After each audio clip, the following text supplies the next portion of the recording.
Hi, DIFESTers. My name is Rudinov Vincent, and I am the founder of DIFEST Global. A warm welcome to you all on the third edition. This year, DIFEST will focus on the future of work by addressing authenticity, belongingness, and social impact as some of the most important practices for building a more inclusive and purpose-driven workplace for everyone to thrive. Before we begin, I would like to humbly thank our belonging partner, Newsella, for supporting our initiative in democratizing world-class content and promoting equity in education. On this note, I would like to welcome you to our session on consequences and economic impact of disability bias. Our moderator for today is a public policy and external relations professional focused on solving complex societal issues like innovation, inclusion, and democracy. She is an established social inclusion leader who is passionate about building, facilitating, and co-designing solutions for systemic change. Please welcome Victoria Kuketz. Thank you, Victoria. Thank you, and good morning, everyone. It's a pleasure to be here. I'd like to welcome you to our session on disability inclusion and building disability confident leaders and labor forces with a focus on dismantling bias. I feel honored to be here and to be able to engage Dr. Lawrence Fung in conversation on this critical topic, especially given that this month is NDEAM here in Canada, where I am in Toronto. And for those who may be new to the conversation, that's National Disability Employment Awareness Month. So today and every day, we advocate for inclusive workforces and leveraging talent of all abilities so that we can all be our most productive selves at work through conscious leadership, accessible work environments, and innovative approaches. So I would love to invite Dr. Lawrence Fung to join me and engage in this conversation. Thank you so much for being here, Lawrence. How are you doing this morning? Very well, thank you, Victoria. And just want to thank Rudy and all the staff in DIFEST for organizing this conference and for this invitation. And thank you for doing what you're doing in Toronto. And it's lovely to have a chance to chat with you. Thank you. It's so wonderful to have you too. And also on behalf of both of us, a great thank you to DIFEST as well. So I'm excited to jump into your area of expertise and then really take that to a broader level of conversation, given our thematic focus today. So I'd love to start off by asking you, can you tell us a little bit about your work as the director of the Stanford Neurodiversity Project, please? Yes, love to talk about the Stanford Neurodiversity Project. We have been working on this neurodiversity initiative through the Stanford Neurodiversity Project for about 5 years. Really, it's about the last 4 years that are completely kind of mainstream, full force project.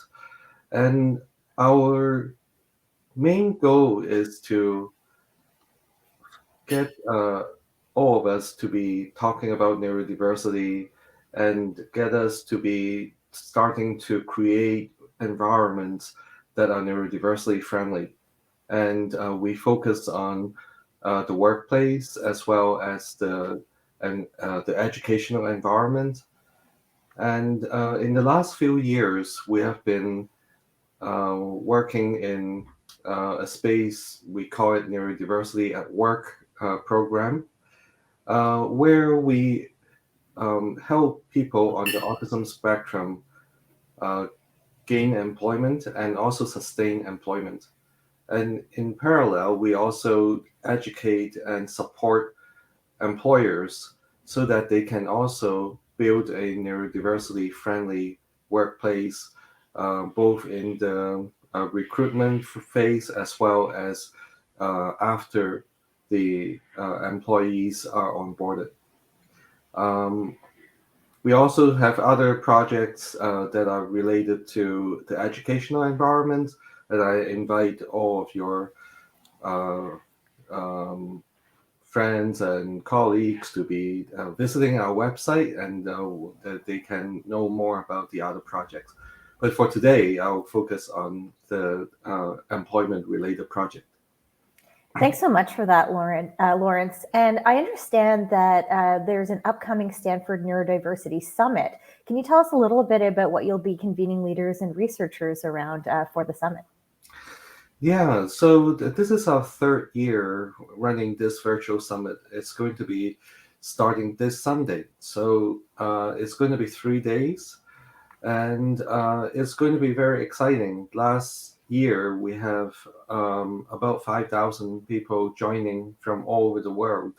And it is really about bringing people, all the different stakeholders together in one place to talk about neurodiversity in such a way that we can all learn from each other in all different aspects, from advocacy to the research, as well as education and other aspects that are important for all of us in the neurodiversity space, that we are trying to be helping everyone to be able to be a little bit more able to do things better. So we have successful employers talking about their experience in starting and also running neurodiversity at work or equivalent programs. Mm-hmm. We also have a lot of neurodiverse individuals who are representing many different professions. So traditionally, a lot of people are talking about the tech industry, but really, neurodiverse individuals are very much representing all different fields. So we are able to find very good prime examples of neurodiverse individuals in, say, the field of medicine, the field of the law, and also even entertainment industry, as well as other even non-science industries. So basically, we have this conference that's going to be running for 3 days. In addition to a lot of the employment-related topics, we also have topics that are related to, say, education in the higher in university or college level. We also have talks that are about the K through 12 level. We have a series of talks that are on mental health, and we also have a series of talks that are related to human rights. So I believe your audience will find something, no matter what they are truly interested in. Thanks, Lawrence. We'll be sure to share that link. And I really appreciate how thorough your programming is, and the fact that you're engaging an entire system, an entire pipeline from K to 12 through to post-secondary and into the workforce, because it's when we really, consider the entire continuum of participation and the stakeholders involved. I think that's how you really create systemic change. But that's the next thing I actually want to ask you a little bit about. From your perspective, what does it take to build these environments to create positive workspaces and work cultures for employees? Usually, what we think is two major ingredients. One major ingredient in building an accessible workforce is to be able to have uh, the leaders to be really telling everyone that it is actually good to have a neurodiversity at work related program or have policies that are supporting things that are in neurodiversity at work program. And I want to say that is because it is, while it's good to have a program, it's good to even not have a program, but actually it's all practice across the board. You don't have a program, but basically everyone will benefit.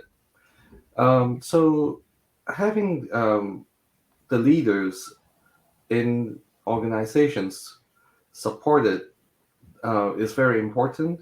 And the other part is the grassroots effort.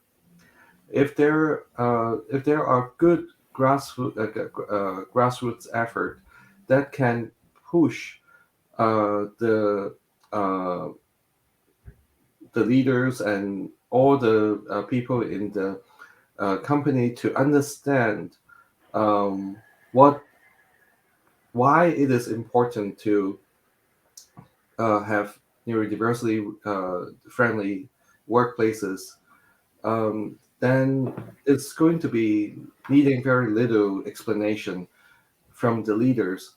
It's not going to be only top down. It is also explained by an average um, uh, employee that's understanding uh, what neurodiversity really means. Um, and these workplaces can be really helpful in thinking about, or we should be thinking about these workplaces is not only for uh, the people with differences or neurodiverse individuals, but also for really everyone, as we are going to be seeing a lot more changes in our world. We, especially right now, we are still in the middle of the pandemic. We are seeing a lot of this um, uh, accessible ways of working being more acceptable.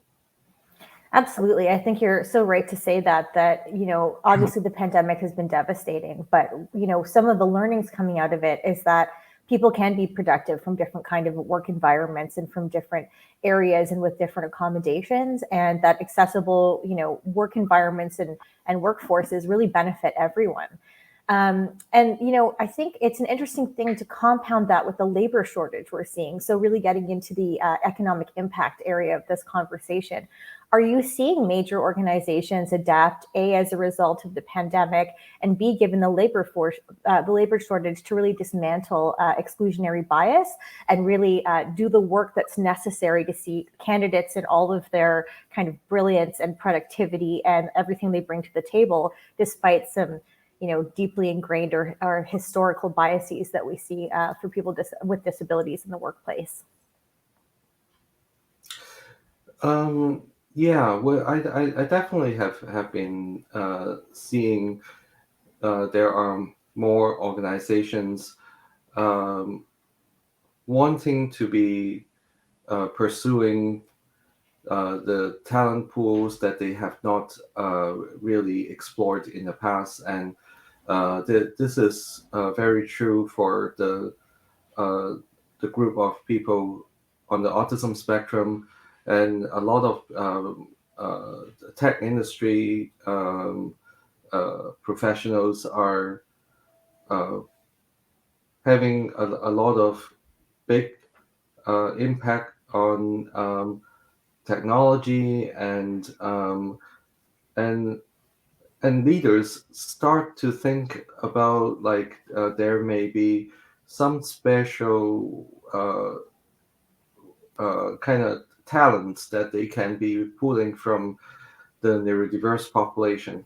And say, for example, for autistic individuals, a lot of the time they are very detail oriented, and they are also very persistent in doing what they are doing. And because of that, they really can get innovation to the company. So especially because of that, that will be a good way of bringing in talent. I'm just giving an example for autism. It's true also for ADHD or dyslexia. They have their own common strains that they bring in, and so I would say it's not only about the labor shortage. It's really about the talent acquisition that companies are noticing that it is actually very important to bring in new perspectives and new talents, and they will be benefiting from um, doing their recruitment in a different way. Thank you for that, Lawrence. And so I wanted to ask you, what does that conscious recruitment and retention look like? And in your opinion, what organizations are doing it well right now? Yeah, so what we have been seeing is that um,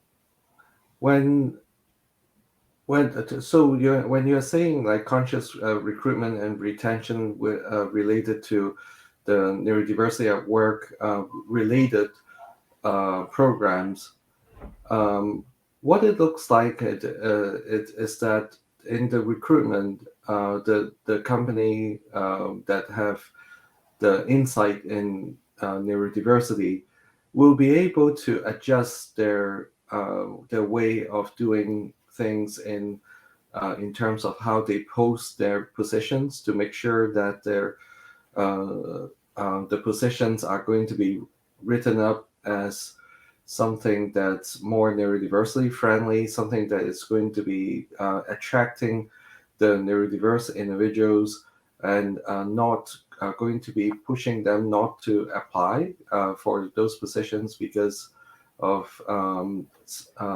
some kind of um, wording that is going to help to get them to think they are not going to be successful in their job.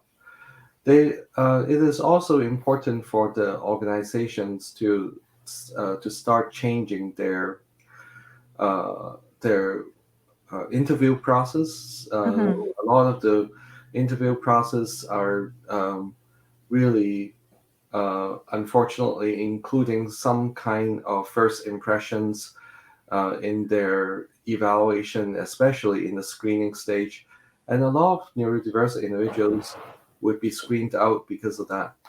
So basically, what we can say is that uh, with the um, with the recruitment phase, if the um,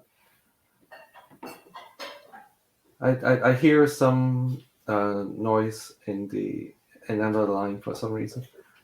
Uh, Anyways, basically in the recruitment phase, when we are able uh, to get the employers to assess the neurodiverse individuals for their strains, rather than getting the first impressions from uh, the applicant, they are going to be better off because they are going to understand how the neurodiverse individuals are going to be able to do the job well, rather than trying to really um, find some people that may appear superficially to be fitting in the company. I And appreciate. Oh, sorry. Go yeah, ahead. yeah, and also, I mean, we can also extend to like the retention phase as well. That a lot of the accommodations that are basically very easily uh, executed or installed. But basically, if you don't want um, the neurodiverse individuals, I mean, if you want the neurodiverse individuals to work best, you basically want to make the workplace more uh, kind of suitable for this person to work. So if the accommodations are already set in place in the beginning of employment, then the person is going to be able to start work really effectively right away. Absolutely. And this is very different from uh, a lot of the experiences from most people that are considered neurodiverse, that they oftentimes don't get the necessary accommodations early, and because of that, that affect uh, their their work and their productivity. I think that's an important point. There is really no one size fits all approach when it comes to setting employees up for success and creating inclusive workplaces.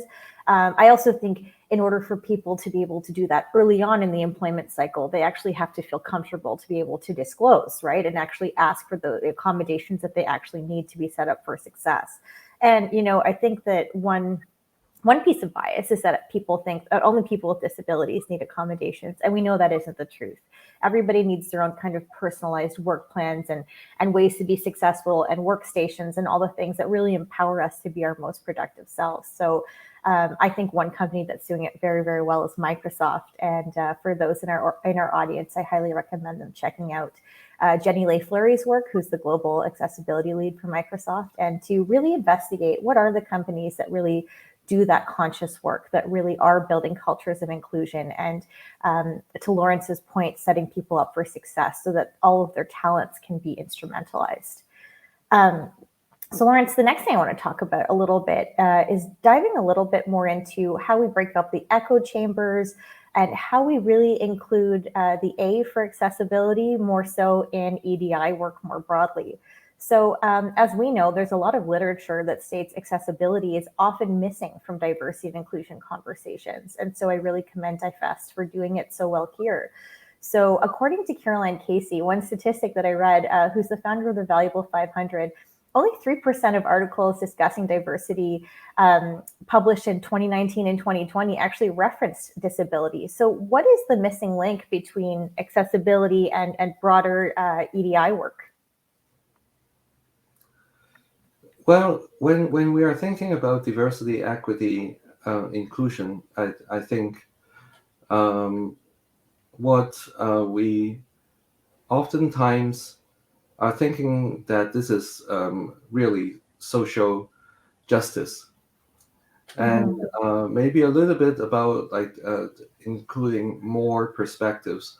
But a lot of people think this is more social justice, and the accessibility part, it seems to be something that that is conceptualized, at least subconsciously, by people, that this is something that we're helping this individual, and this is a social justice act, which is there's nothing wrong with it. But for businesses, a lot of the time they are really about their bottom line. They really want to have increased innovation, increased productivity. But if we are thinking that the accessibility is really not about just giving this almost like superficially, some people think that this is something that is a favor to give to individuals that are that do things differently. And if that's the attitude, that's not going to be helping a lot of organizations to think that this is the right thing to do, that in terms of getting the company to be more accessible. I mean, to get the company to be more successful in terms of the general productivity and innovation for the entire organization. So what we would want to see is that people embrace that this accessibility, the A, to give all the necessary things, the tools that you need, as things that can get the person to work best, and hence the person will be able to be the most productive and innovative. Then it will be a different ball game. Just like someone that has a back pain, for example, uh, maybe that person would need an ergonomic chair, and that may solve the problem.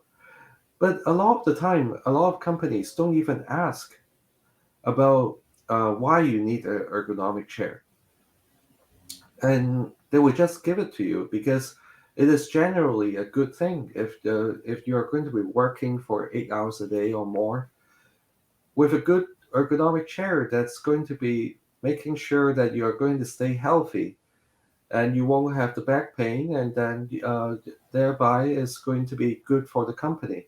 So you don't Absolutely. have to have the back pain in order to uh, require uh, organizations to think that you actually will benefit from it and the company will benefit from it.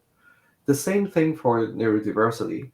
If we are thinking that the individuals are going to be working at best if they are in a quieter place, if they have an environment that can be uh, working at their best, and an environment that they can communicate better without the anxiety that is uh, oftentimes be triggered by like certain kinds of environment that are predictable.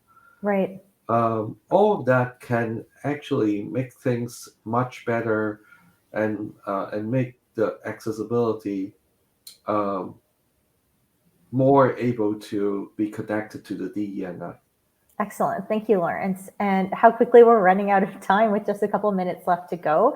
So if anyone in our audience does have a question, feel free to put in the chat, or if we run out of time, Lawrence and I can certainly answer them afterwards.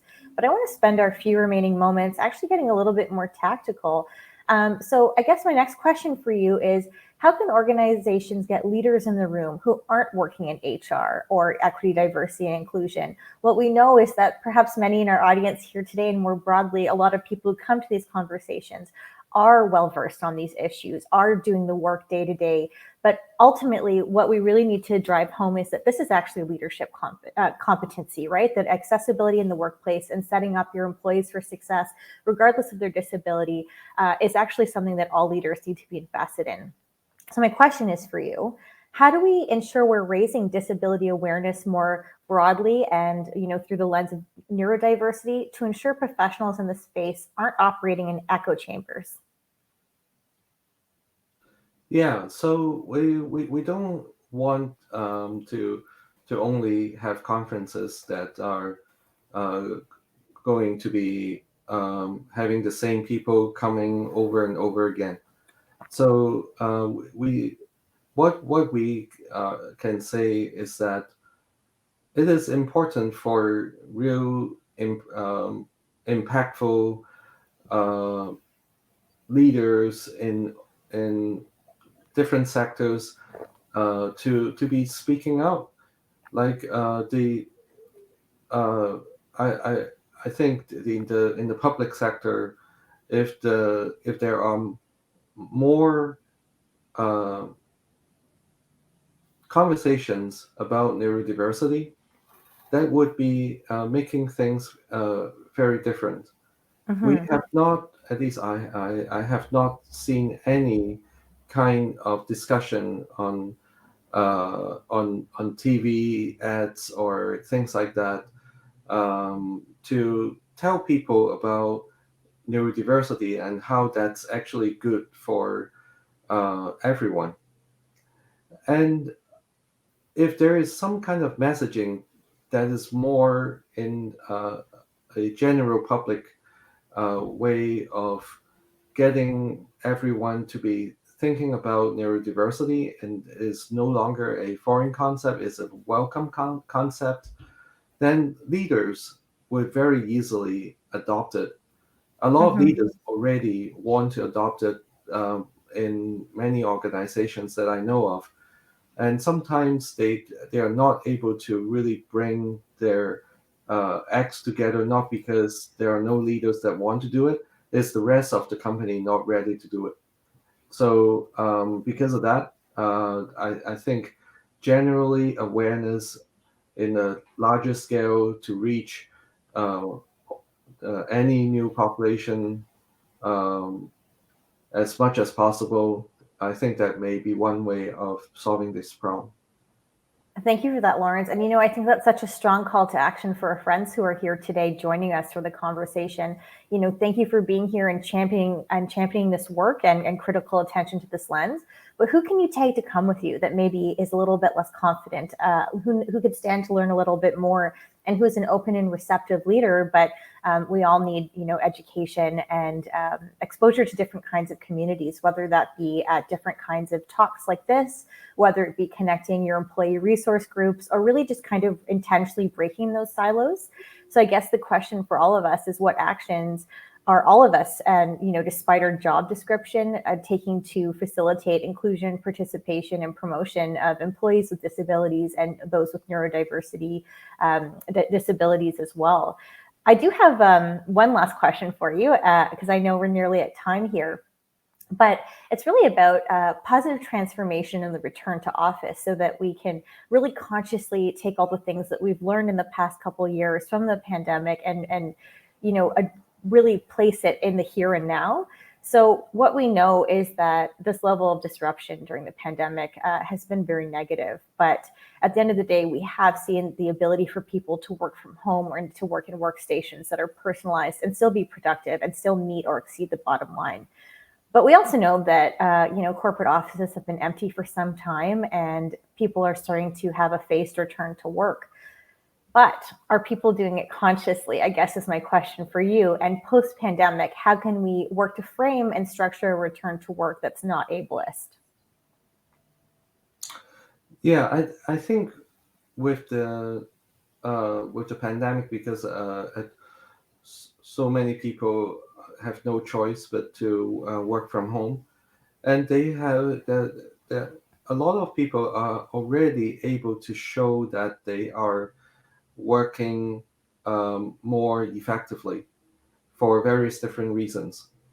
And for neurodiverse individuals, maybe it's because of the stress that they don't have to be in the office all day to use the time to really handle social interactions that cause a lot of energy for them. But for some other people that maybe not neurodiverse, but they need to balance between work life and home life, and maybe they need to pick up their children or from school, and working from home is making it a lot more productive for them.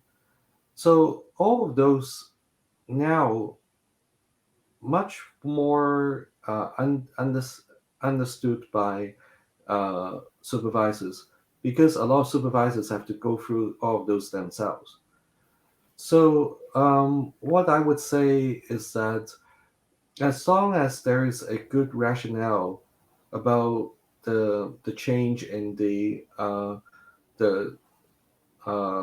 kind of the mix between working in person versus working from home,